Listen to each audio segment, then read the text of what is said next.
అప్పటి నుండి బయట ఎంత హ్యాపీగా ఉన్నా ఇంటికి మాత్రం ఏడు మొహంతోనే వస్తున్నా. నువ్వు గుండెలు తీసినా గుండావా? లేదంటే ఈ పాండా మొహం దాంతో పడగలమా? పొలాయిల కాడ బిందులు పెట్టుకుని బాక్సింగ్ చేస్తారు చూడు, ఆ బ్యాచ్ ఇది. కొంచెం నవ్వుతూనే తట్టుకోలేదు ఎదవ తాటాక మొహం ఇది. ఇది ఎప్పుడు వచ్చింది? ఇందాకే వచ్చింది. నీకు తెలుసా? తెలుసు కానీ చెప్పలేదు.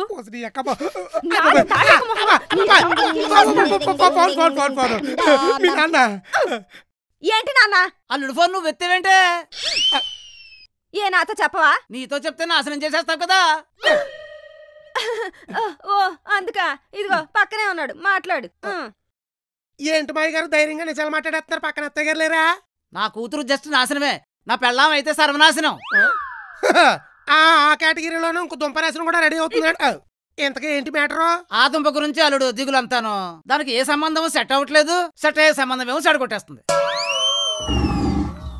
చివరికి ఏ చెట్టు కింద చెట్టు దోశలు వేసుకుంటుంది, మీరు అత్తయ్య గారు చట్నీ లేని ఫ్యామిలీ సెట్ అయిపోతారు.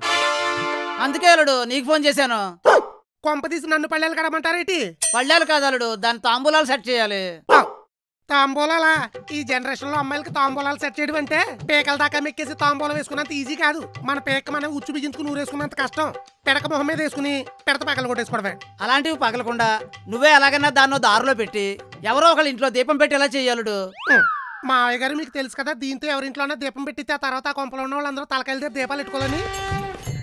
తప్పదు కదా అల్లుడు, ఇంకా దాన్ని ఇంట్లో పెట్టుకున్నావంటే నీ తలకాయ దగ్గర పెట్టేస్తుంది దీపం. అమ్మో అది నిజమే. ఇప్పుడు ఏం చేద్దామంటారు? మంచి అమ్మాయిలా మార్చాయి అంటే ఈ వంట అది చేసి ఇల్లు ఉడిచి మొగుని గౌరవింతారా? అలాగా? ఎగ్జాక్ట్ గా.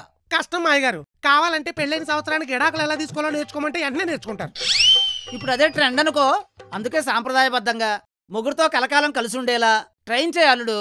అంటే నా పెళ్ళైన కొత్తలో నీ పెద్ద కూతురు నా నరాలు దింపేసి గిటార్ వాయించేసినట్టు. అబ్బా ఇది ఇంకొకటి వాయించకుండా చూడమంటారు అంతే కదా? అంతే. సరే నేను చూసుకుంటాను. ఫోన్ పెట్టండి, మీరు పెట్టండి ఫోను. విన్నావు కదా, మీ బాబు నీ కళ్ళని నా చేతిలో పెట్టాడు. నువ్వు పళ్ళెలు కడగలేదనుకో గొళ్ళలు పగిలిపోతాయి. గొళ్ళాల సంగతి పక్కన పెట్టి గిటార్ గురించి చెప్పు. పెళ్ళైన కొత్తలో అక్క ఏ నరాలు తెంపేసింది? ఓహో, ఇది కాపురానికి వచ్చిన కొత్తలో నువ్వు పారాయణలో పాఠాలు చదువుతావు కదా.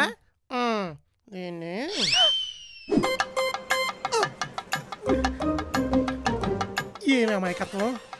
పల్లెటూరు అమ్మాయిని పెళ్ళంగా చేసుకోవాలన్న నా కోరిక తీరింది. అబ్బా ఏమి అనకువా? నీ అనకువతో నన్ను అనగదొక్కాయి. అలాగే. దండం పెట్టేస్తుంది. అబ్బా ఏం గౌరవం! నీ గౌరవంతో నన్ను గొయ్యి తీసి పాతాయి. అలాగే. జుట్టు జడ.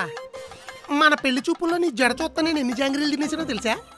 పల్లెటూరు అమ్మాయిలు పొడుగు జుట్టు పల్లె మెయింటైన్ చేస్తారు కదా, అసలు ఎలా మెయింటైన్ చేస్తారు?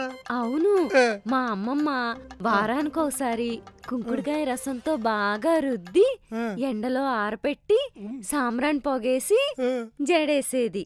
ప్రతిరోజు అరచేతి నిండా నూనె తీసుకొని జుట్టంతా రాసి మళ్ళీ జడేసేది. నీ జుట్టు మీద నీకన్నా మీ అమ్మమ్మకి శ్రద్ధ ఎక్కువ. అవును,